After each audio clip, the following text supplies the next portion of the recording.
back when I was starting out and I was really struggling, there were many days when no money was coming in whatsoever. And someone said to me, why don't you do something useful? Like, I don't know, invent the seedless cherry. And I took this personally. So the next morning I called the US Department of Agriculture and I asked, this was before the internet, and I asked for the cherry department. And they had a cherry department. And this guy answers the phone, he says, cherries.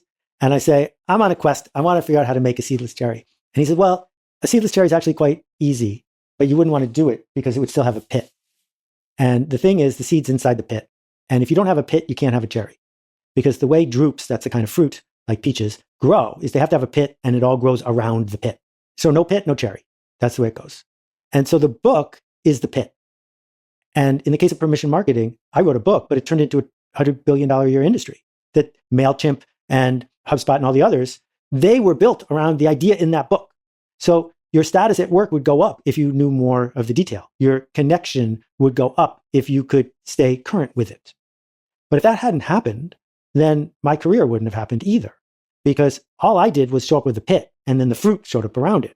So what you have done is, somewhat with intent and somewhat without, is there is now a vibrant community of more than 1 million people who talk about what you do, who listen to your interactions, and you are the pit, but they're the fruit. Sure. And they need you to keep narrating these conversations. If you're going to make it a book work, you're going to have to figure out how to make it drip in a way that keeps making each installment worth more because you've read the previous one.